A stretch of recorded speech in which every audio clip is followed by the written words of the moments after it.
Well, November is Manatee Awareness Month, and one southeast state is pushing to make manatees an endangered species.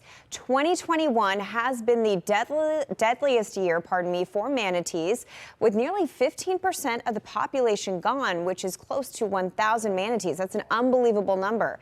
A big part of that, changing water temperatures and red tide blooms, which can make manatees very sick and become disoriented, and they can also drown. Joining us now is environmental engineer TRACY FANARA. TRACY, thank you very much for joining us. Florida broke annual manatee death records in the first 6 months, prompting officials to push for a law that will change the classification of manatees from a threatened species to an endangered species. What can we attribute to this alarming increase in death rates? I mean, the numbers, TRACY, are unbelievable. They are, and this has started a decade in the making. There was a cold snap back in 2011, 2010 that caused a seagrass die-off. And ever since then, there's been this changing in the Indian River Lagoon, which is in 2000 really important water 10 that manatees on the east. So throughout those 10 years, algae started to outcompete the seagrass, and the seagrass had less and less time every year to really bounce back.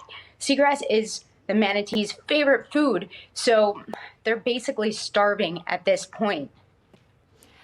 I mean, that's just a very scary situation. I'm not too familiar with their diet. Is there anything else that they can eat besides the seagrass, or is this really looking very because the seagrass is leaving and that's the only thing they eat? That is their main source of food, and as you see in this video, they are eating this lettuce as well, but that's usually what humans feed them. The seagrass is really important for their survival, and in fact, most of these manatees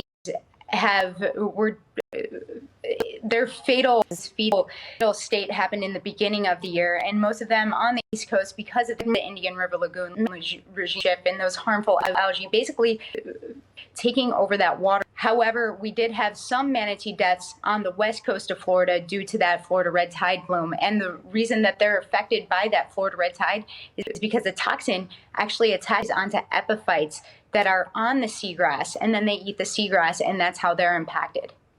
And of course, a lot of what we're seeing with the red tide, there's human impact to that. So what can we do as humans to help manatees and hopefully change this around? I mean, unfortunately, the numbers are so big. What are you guys telling us that we can do to really help things out? I mean, it really seems very grim, TRACY. Yeah, you know, the biggest thing that we can do is limit our nutrient loading. So with Florida red tide, that's on the west coast of Florida. When these blooms get close to shore, that's when humans impact them from stormwater runoff, the fertilizer that we put on our lawns, wastewater overflows, septic, all of that to Florida feeds Florida red tide. Coast where this is happening with the manatees, storm. That nutrient load that used to be uptaken by the seagrass and benthic organisms are now all of uptaken algae. So even if that nutrient load hasn't changed with the way that it's being used in the Indian River Lagoon, it used to be detrimental to the manatees. So same thing around algae of Indian Lagoon and actually any waterway. Limit the amount of nutrients that you put on your lawn, your fertilizer. You know, grass is the largest agricultural product worldwide and produces absolutely nothing. Think about that. Native plant species are amazingly beautiful, and so let's just keep Florida beautiful. The world. We can get that classification changed, and hopefully that's one step in the right direction, because with those types of numbers, we need to make change and we need to make it fast. Thank you so much. We appreciate you bringing attention to the world to this. Thanks for having me.